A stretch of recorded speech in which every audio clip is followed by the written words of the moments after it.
दोस्तों, आज की बात आप सुनोगे तो आपके रोंगटे खड़े हो जाएंगे। बात है बंगाल के उस बॉर्डर की जहां हाल ही में भारत के बीएसएफ जवान और बांग्लादेश की पुलिस आमने सामने आ गए। और जो उसके बाद हुआ वो सुनकर आप भी कहेंगे यार ये तो बहुत जरूरी था, यह काम बहुत पहले हो जाना चाहिए था। तो हुआ क्या? जब से वेस्ट बंगाल में सत्ता परिवर्तन हुआ और शुभेंदु अधिकारी की सरकार ने मोर्चा संभाला, तब से बांग्लादेश बॉर्डर पर तार बिछाने का काम जोर शोर से हुआ। बस इसी एक फैसले ने पूरे इलाके में हलचल मचा दी। स्थानीय लोग सड़क पर आ गए, बांग्लादेश की पुलिस भी आ धमकी और भारत के बीएसएफ जवानों से सीधी भिड़ंत हो गई। बंगाल के कई इलाके में हिंसा के दौरान आग भी लगाई गई। माहौल इतना गर्मा गया जितना शायद पिछले कई सालों में नहीं गर्माया था। लेकिन रुकिए, यहाँ एक बड़ा सवाल यह उठता है कि बॉर्डर पर तार बिछाने से इतना बवाल क्यों? तार बिछाओ, बॉर्डर सील करो, दोनों देशों के लिए सीमा रेखा तय करो, इसमें दिक्कत क्या है? दोस्तों, दिक्कत है और बहुत गहरी दिक्कत है। अभी आपको पूरी बात समझाता हूँ। पहले यह समझिए कि यह बॉर्डर कैसा था। अगर आप पश्चिम बंगाल और बांग्लादेश की सीमा पर जाते तो आपको यकीन नहीं होता कि यह किसी देश की अंतर्राष्ट्रीय सीमा है। कहीं कहीं तो बस एक पत्थर का खंभा गड़ा हुआ था और बस उस खंभे के इस तरफ हिंदुस्तान है और उस तरफ बांग्लादेश। 10 कदम चले तो भारत में और 10 कदम चले तो बांग्लादेश में। कोई दीवार नहीं, कोई तार नहीं, कोई पहरेदारी नहीं, एकदम खुला मैदान जैसा हो। आप खुद सोचिए, जब सीमा ही इतनी कच्ची हो तो घुसपैठ रोकोगे कैसे? और इसी खुली सीमा का फायदा उठाया जा रहा था सालों से। बांग्लादेश के सीमावर्ती इलाकों में जो लोग रहते हैं वो बेहद गरीब हैं। इतनी गरीबी कि एक बर्तन में पूरा परिवार खाना खाता है।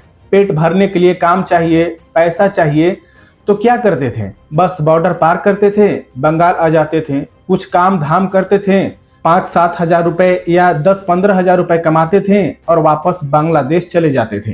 यह सिलसिला सालों से चल रहा था। ममता बनर्जी की सरकार के दौर में यह काम धड़ल्ले से चल रहा था। बार बार कहा गया कि फेसिंग करवाइए, बॉर्डर सील करवाइए, लेकिन नहीं हुआ। और अब जब काम शुरू हुआ तो यह विरोध भी शुरू हो गया। अब आपको असली दिक्कत बताता हूँ जिसकी वजह से इतना बवाल मचा है।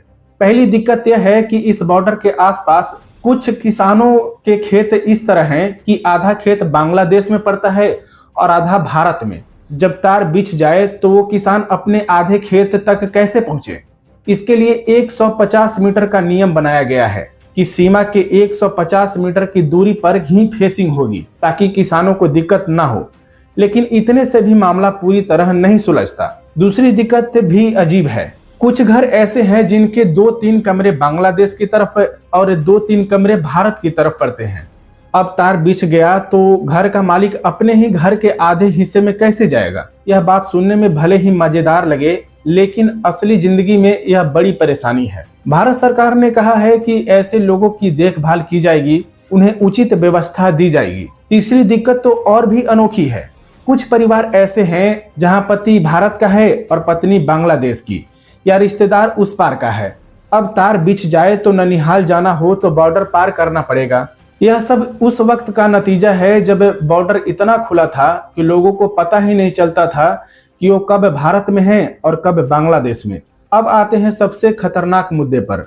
फेसिंग के साथ साथ बीएसएफ ने यह भी ऐलान किया है कि कुछ जगहों पर बिजली के तार भी दौड़ाए जाएंगे। यह सुनते ही बांग्लादेश में हड़कंप मच गया। अब आप पूछेंगे कि बिजली के तार क्यों? तो सुनिए, पश्चिम बंगाल से होकर कई नदियां, नहर, तालाब और नाले बांग्लादेश में जाते हैं। ये पानी के रास्ते घुसपैठियों के लिए बड़े काम के थे।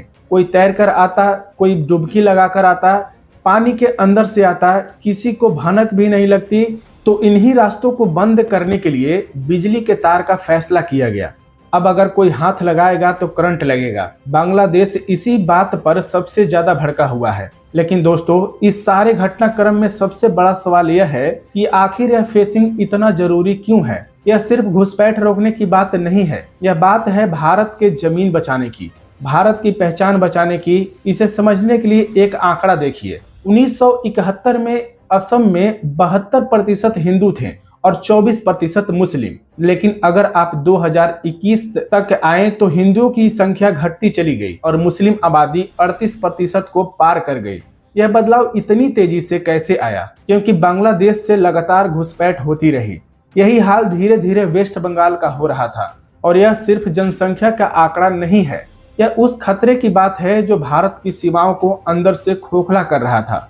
जब किसी राज्य में बाहर से आई आबादी 50% से ऊपर हो जाए तो वो आबादी विद्रोह भी कर सकती है, अलग होने की मांग भी कर सकती है, किसी दूसरे देश में मिलने की कोशिश भी कर सकती है। असम को बांग्लादेश में मिलाने की कोशिश हो सकती थी, वेस्ट बंगाल को भी। यही वो असली खतरा था जिसे रोकने के लिए फेंसिंग की जरूरत थी। यहाँ यह भी साफ कर दूं कि यह बात हिंदुस्तान के किसी मुसलमान के खिलाफ नहीं है। यह बात बांग्लादेश से आने वाले घुसपैठियों की है, जो बिना किसी कागज के, बिना किसी दस्तावेज के भारत में आकर बस जाते थे और धीरे धीरे भारत की जमीन पर अपना दावा ठोकने की कोशिश में लगे थे। अब जरा उस पूरे बॉर्डर की लंबाई पर नजर डालते हैं। पश्चिम बंगाल और बांग्लादेश के बीच अंतर्राष्ट्रीय सीमा की कुल लंबाई 2216 मीटर मानी जाती है और भारत बांग्लादेश की साझा सीमा का सबसे बड़ा हिस्सा यही है। इसमें से लगभग 3232 किलोमीटर यानी करीब 19% हिस्से पर पहले से फेंसिंग हो चुकी है, यानी 80% के करीब बॉर्डर पर तार बिछे हैं। लेकिन अभी भी 864 किलोमीटर का इलाका बचा हुआ है जहां फेंसिंग होनी है। इसी बचे हुए हिस्से पर अभी काम हो रहा है, इसी वजह से इतना बवाल मचा हुआ है। दोस्तों, जो तस्वीर दिख रही है वो बहुत साफ है। एक तरफ भारत के जवान हैं जो अपनी मिट्टी की रखवाली कर रहे हैं, तार बिछा रहे हैं, बॉर्डर मजबूत कर रहे हैं, और दूसरी तरफ वो लोग हैं जिनके लिए यह सीमा सिर्फ एक सुविधा थी जो अब बंद हो रही है और इसी टकराव से विरोध पैदा हो रहा है। लेकिन एक बात तय है, जो काम सालों से होना चाहिए था वो अब हो रहा है और यह भारत माता की सुरक्षा के लिए उठाया गया एक ऐतिहासिक कदम है। जब बांग्लादेशी घुसपैठिए नहीं आ पाएंगे तो उनकी जगह बंगाल के स्थानीय लोगों को काम मिलेगा, उनकी रोजी रोटी बेहतर होगी और सबसे बड़ी बात यह है कि भारत की जमीन पर भारत का हक बना रहेगा। तो दोस्तों, आप इस मुद्दे पर क्या सोचते हैं नीचे कमेंट में जरूर बताइए। और अगर यह जानकारी आपको काम की लगी हो तो इस वीडियो को अपने दोस्तों के साथ जरूर शेयर कीजिए। धन्यवाद।